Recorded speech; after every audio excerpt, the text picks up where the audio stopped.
3 hours ago, a woman knocked on my door. She was young, maybe 27, with dark hair pulled back and a folder pressed against her chest like armor. I didn't recognize her face, but something about her eyes made my stomach drop before she even said a word. She had her aunt's eyes, the same aunt who died in the children's ward at St. Mary's Hospital in the winter of 1997. The same aunt who was only 7 years old when the leukemia ate through her tiny body faster than the doctors could explain. I know this because I watched it happen. I watched a lot of things happen back then, and I said nothing. But I'm getting ahead of myself. If I'm going to tell this story, I need to tell it right. I need to take you back to Riverside County in 1996, back to the place that made me who I am and turned me into someone I never wanted to become. The Hexion Chemical plant wasn't just a factory. It was the heartbeat of our town. It employed nearly 4,000 people at its peak, half the county, if you counted the diners and gas stations and grocery stores that survived on plant workers' paychecks. My father gave 32 years of his life to Hexion. My uncle gave 28. My 3 older brothers all started on the floor before I did, and when I graduated high school in 1986, there was never a question about where I'd end up. You didn't leave Riverside County. You clocked in, you worked hard, you retired with a pension, and you died knowing you'd provided for your family.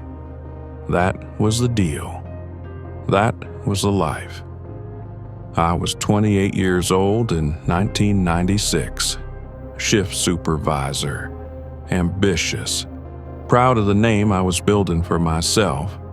I had a wife, 2 kids, and a mortgage on a 3-bedroom house 6 blocks from the plant. When the towers lit up at night, I could see the glow from my bedroom window.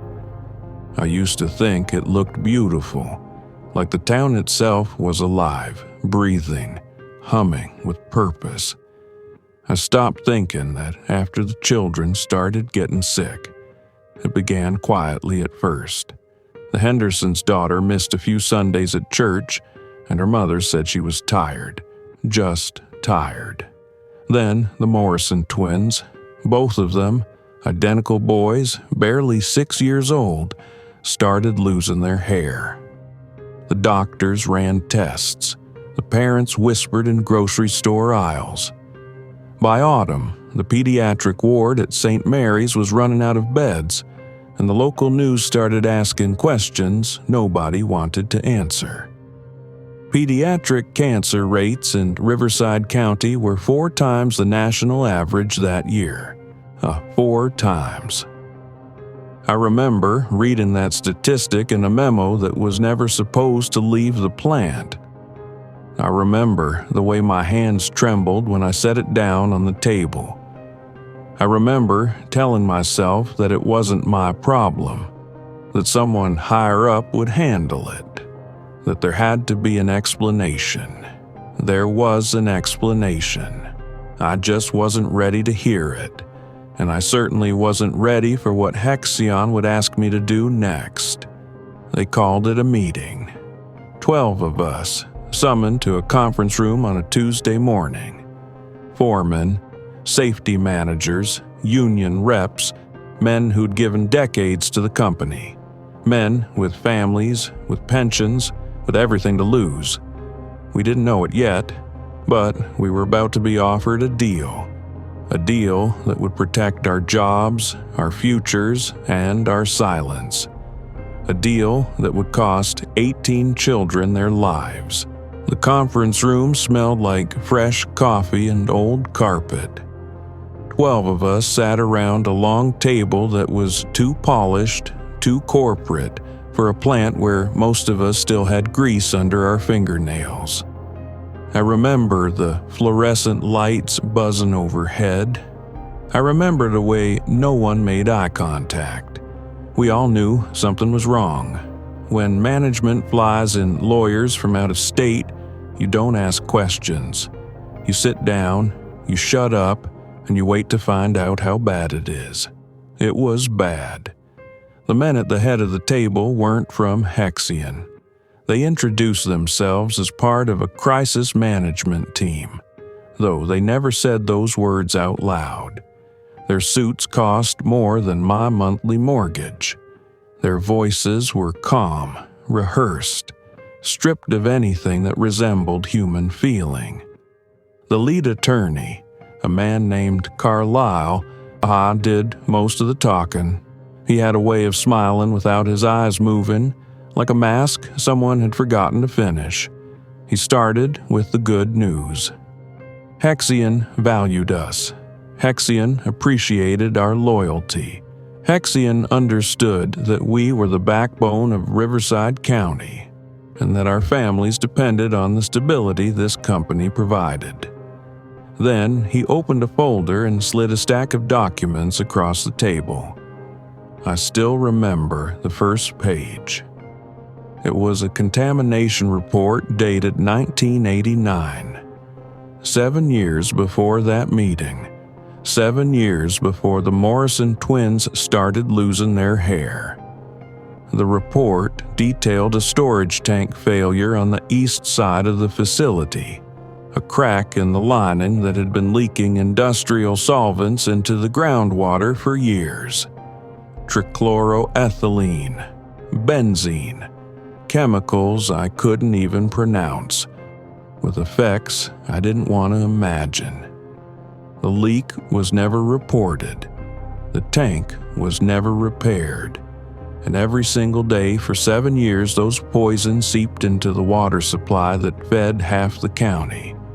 There were more documents, failed safety inspections that had been buried, internal memos warning of potential health risks to surrounding communities, a cost-benefit analysis that calculated the price of cleanup versus the price of litigation, and concluded that litigation was cheaper. 18 pages. That's how long it took to summarize the systematic poisoning of our town. I looked around the table. Dale Kirkwood, my foreman, had gone pale. Jimmy Resnick, who worked the night shift with me for 6 years, was gripping the armrest of his chair like he might fall out of it. No one spoke. No one moved. The only sound was Carlisle's voice, steady and measured, explaining that the cleanup would cost $800 million, that Hexion would be forced into bankruptcy, that the plant would close, and 4,000 people would lose their jobs, our pensions, our health insurance. He let that silence sit for a long moment. Then he smiled again and said there was another option. Hexion had prepared a second set of documents, falsified safety reports showing the facility had passed every inspection. Water samples taken from a clean site 50 miles away, relabeled with Riverside County coordinates. Expert witnesses who would testify that the cancer rates were a tragic coincidence, a statistical anomaly, nothing more. All they needed was for us to confirm the story, to sign affidavits, to swear under oath that we had never seen any evidence of contamination. Carlisle leaned forward and looked at each of us one by one. "Gentlemen," he said, "you have families, you have futures. Hexion wants to protect those things, but we need to know that you're willing to protect Hexion in return." That was the moment I understood what silence truly costs. No one moved. Carlisle's words hung in the air like smoke, thick and suffocating, filling every corner of that conference room. I could hear Dale breathing beside me, shallow and uneven. Jimmy had his eyes fixed on the table, staring at the falsified documents like they might burst into flames if he looked hard enough. 12 men, all of us fathers, all of us husbands, all of us trapped in a room with a choice that had no right answer. I wanted to stand up. I wanted to say something. I wanted to be the man my father raised me to be, the kind of man who tells the truth even when it hurts, who does what's right even when it costs him. But then I thought about my wife, about my daughter who was 9 years old and wanted to be a veterinarian, about my son who had just started Little League and looked at me like I was the strongest man in the world. I thought about our house, our savings, the 20 years I still had left on my pension. I thought about what would happen if the plant closed. Where would we go? Who else would hire a shift supervisor from a bankrupt chemical company in a town with no other jobs? Carlisle knew exactly what he was doing. He gave us time to sit with it. He let the fear settle into our bones before he spoke again. "I understand this is difficult," he said, his voice soft now, almost sympathetic. "No one is asking you to do anything illegal. We're simply asking you to confirm what our records already show. Hexion has operated within regulatory guidelines for decades. These documents reflect that. All we need is your cooperation." Cooperation. That was the word he used. Not lies, not perjury, cooperation, as if we were all on the same team, as if protecting the company that had poisoned our neighbors was just another part of the job. I looked around the table one more time. I saw men I had known for years, men I had trusted, men who coached my son's baseball team and borrowed my lawnmower on weekends. None of them were villains. None of them wanted children to die, but every single one of them was doing the same math I was doing.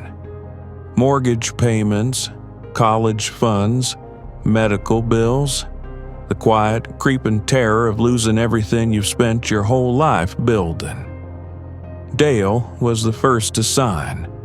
His hand trembled, but he did it. He didn't look at anyone when he set the pen down. Jimmy went next, then Harris, then Mackey, then the rest of them, one by one, like dominoes falling in slow motion. Each signature was a small surrender. Each signature said the same thing: "My family matters more than yours." When the pen finally reached me, I held it for a long time. I thought about the Hendersons' daughter, the way she used to chase fireflies in her front yard during summer. I thought about the Morrison twins, how their mother brought cookies to the plant every Christmas. I thought about all the children in Riverside County who drank the same water, breathed the same air, trusted the same adults to keep them safe. And then I signed my name. I told myself it was the only choice. I told myself Hexion would fix the problem quietly, that the doctors would find new treatments, that the worst was already over. I told myself a lot of things in that conference room. None of them were true. The moment I set that pen down, I became someone else. Someone I didn't recognize. Someone I would spend the next 30 years trying to outrun. The lawsuit came 6 months later. A group of families banded together, hired a lawyer from the city, and filed a class action against Hexion. I remember seeing their names in the newspaper. The Hendersons, the Morrisons, the Delgados, the Chens, families I had grown up with, families whose children were dying while I cashed my paycheck and kept my mouth shut. They were brave, those parents. They were fighting for answers, for justice, for some kind of acknowledgement that their suffering wasn't random, wasn't meaningless, wasn't just bad luck. They never stood a chance. Hexion's legal team buried them in motions and delays and procedural maneuvers that dragged on for years. The families were working-class people, just like us. They didn't have the money to keep fighting. One by one, they settled. Small payments in exchange for silence, just enough to cover medical bills and funeral costs. The lawyers called it resolution. The company called it closure. I called it what it was, a purchase. Hexion bought their suffering and locked it away where no one would ever see it. The news cycle moved on. The plant stayed open, and the children kept getting sick. I watched it happen year after year, a slow-motion disaster that no one talked about. 23 childhood cancers in Riverside County over the next 3 decades. 18 of them were fatal. I knew the names of every single one, even the ones I never met. I kept a list in my head, a silent roll call of the dead that played on repeat whenever I couldn't sleep. And I couldn't sleep most nights. Dale Kirkwood's granddaughter was diagnosed when she was 8 years old. Acute lymphoblastic leukemia, the same thing that killed the Henderson girl. Dale had signed those papers just like I did. He had made the same choice, told himself the same lies. But when his granddaughter died at 11, something broke inside him. He took early retirement and stopped speaking to anyone. I saw him once at the grocery store a few years later. He looked right through me like I wasn't even there. I understood. Looking at me meant looking at himself, and neither of us could bear that. Jimmy Resnick held on longer than most of us. He kept working, kept smiling, kept pretending everything was fine. But in 2009, his wife found him in the garage with a gun in his hand and a note on the workbench. 3 words: I knew better. They didn't put that in the obituary. They said it was a heart attack. Another lie to add to the pile. The money was good, though. I can't pretend it wasn't. Hexion gave us all raises after that meeting. Performance bonuses, they called them. I used mine to pay off my truck. Over the years, I sent both my kids to college, bought a lake house 2 counties over, built a life that looked successful from the outside. I told myself I had made the tough call, the practical call, the call that any man in my position would have made. But I never drank the tap water again. Not once in 30 years. And when my daughter was born, I moved my family 30 miles upwind, far enough that I could pretend the air was cleaner, the soil was safer, and the poison couldn't reach us. I knew what that meant. I knew what I was admitting every time I filled a glass from a bottled jug instead of the faucet. I was guilty. I had always been guilty. And no amount of money or distance or silence would wash that away. The plant closed in 2019. Not because of the contamination, not because of the lawsuits, not because anyone finally did the right thing. It closed because machines got cheaper than people. Automation, they called it. Progress. Hexion laid off the last 300 workers on a Thursday afternoon, handed out severance checks, and locked the gates for good. No ceremony, no thank you, no acknowledgement of the generations who had given their lives to those towers. Just a memo and a handshake and a parking lot full of men who didn't know what to do next. I had already been retired for 2 years by then. 60 years old, full pension, nothing to do but sit on my porch and watch the seasons change. I told myself I had earned it. I told myself I deserved the rest. But retirement has a way of leaving you alone with your thoughts, or my thoughts were not kind company. They tore the towers down last summer.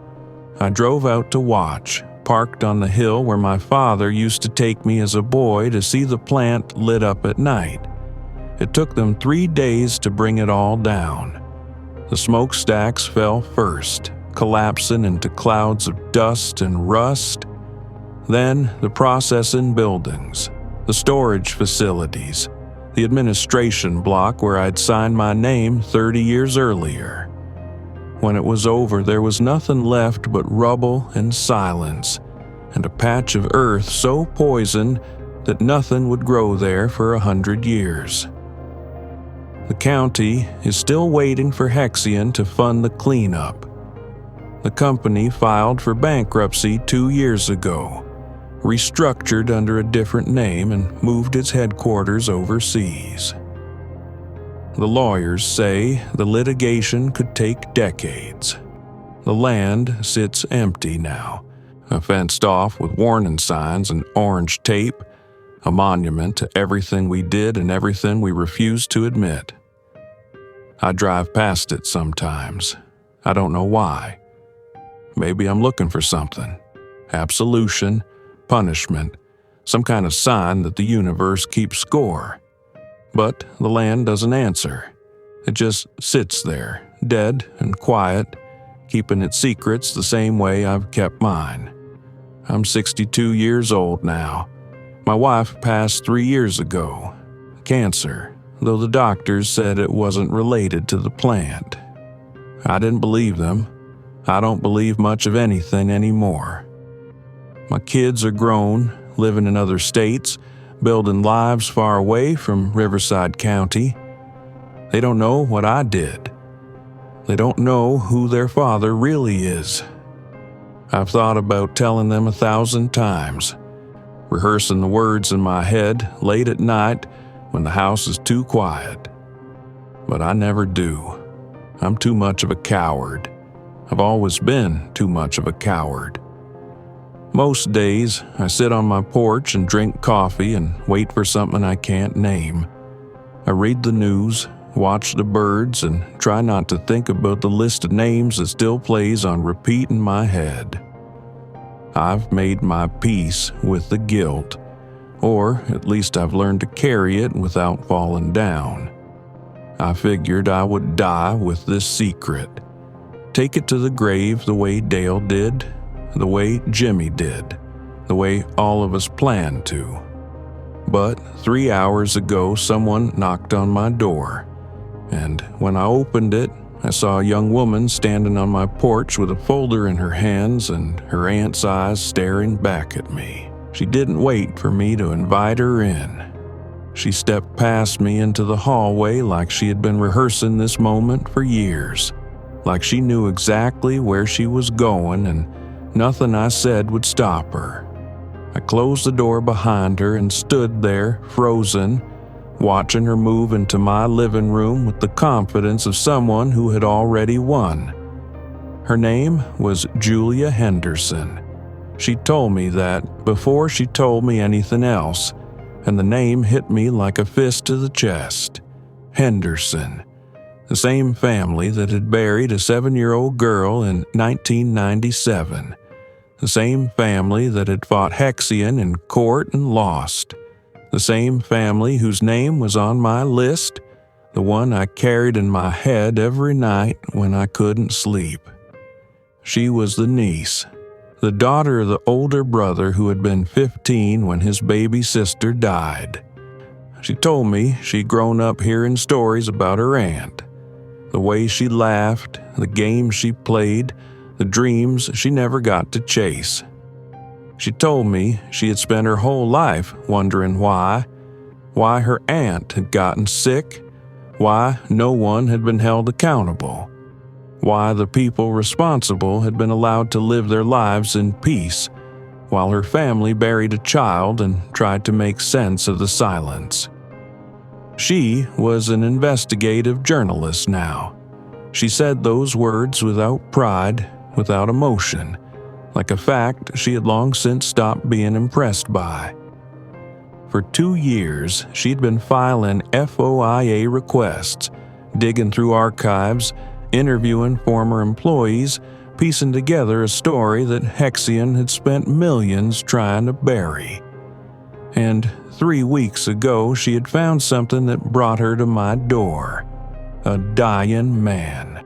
A former Hexion executive named Warren Caldwell, 81 years old, lung cancer, 3 months to live. He had called her from his hospice bed and asked if she wanted to hear the truth.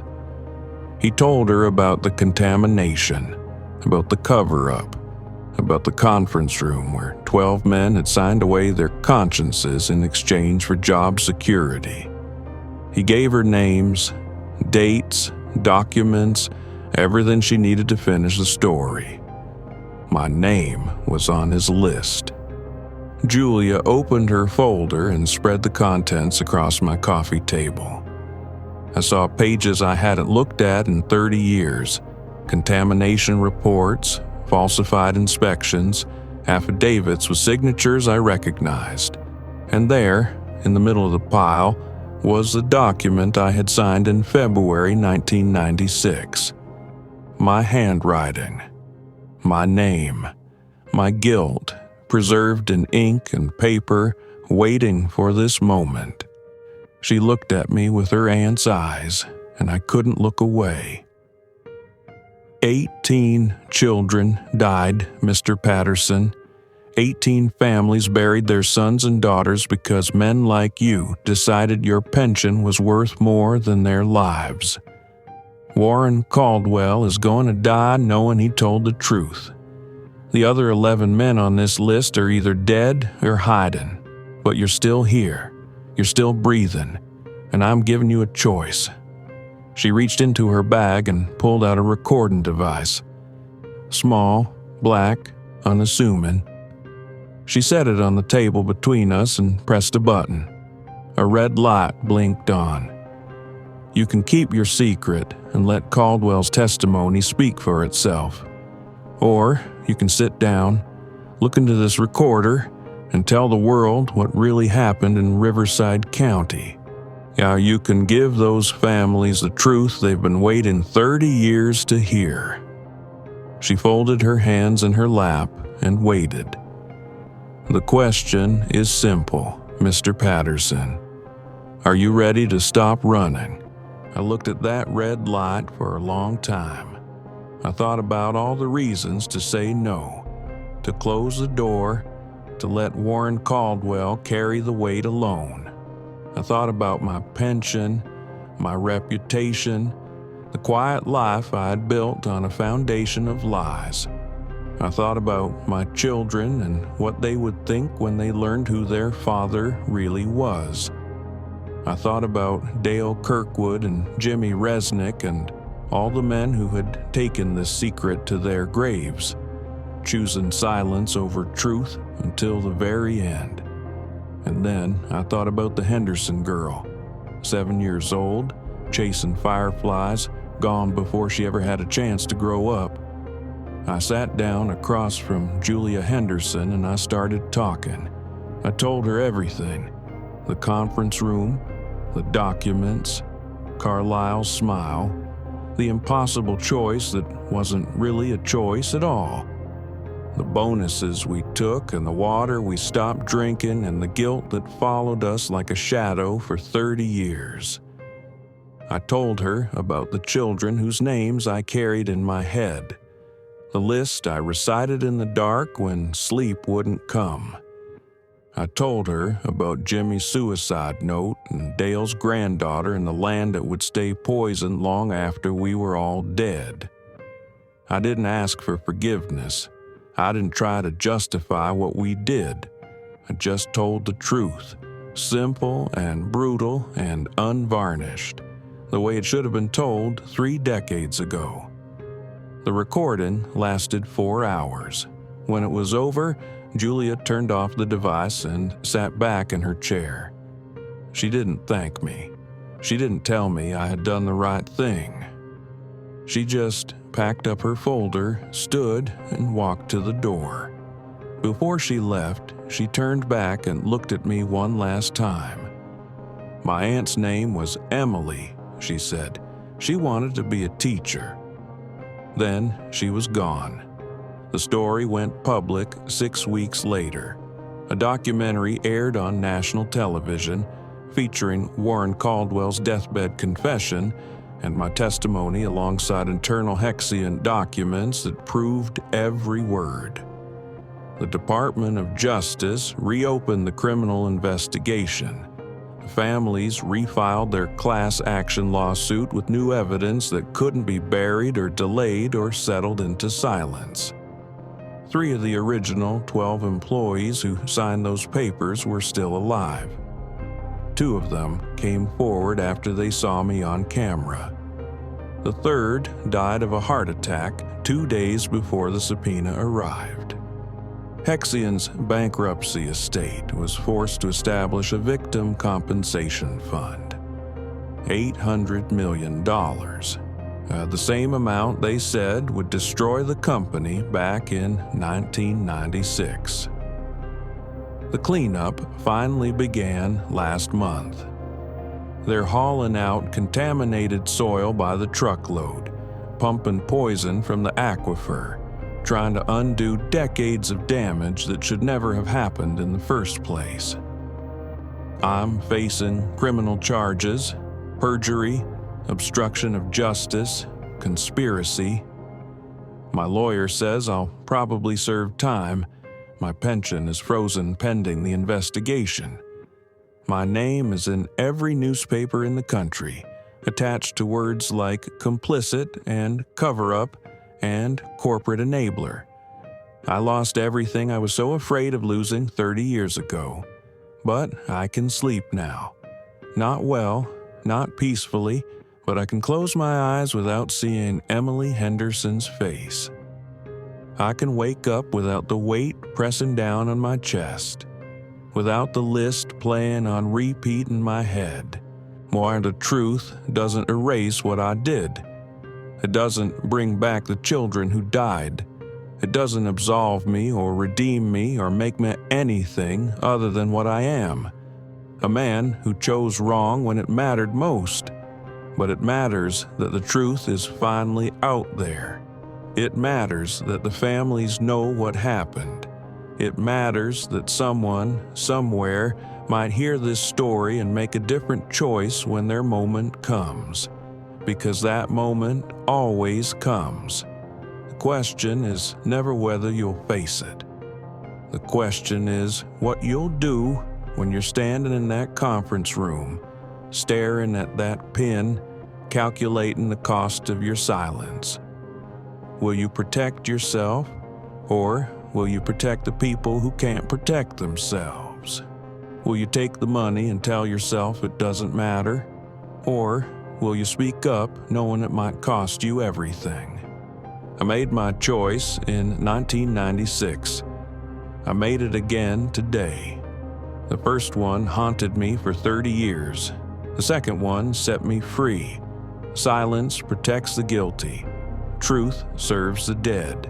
And somewhere in Riverside County, there's a patch of land that's finally being healed. 1 truckload of poison at a time. That's what the truth can do, even when it comes 30 years too late. This is the story I'm telling. This is the truth I'm finally speaking. And if you're watching this, if you're listening, I need you to understand something. These stories happen every day. In towns like Riverside County, in boardrooms where men make calculations about profit and loss and acceptable casualties. In moments where ordinary people are asked to choose between what's right and what's easy. The only difference is whether someone decides to speak.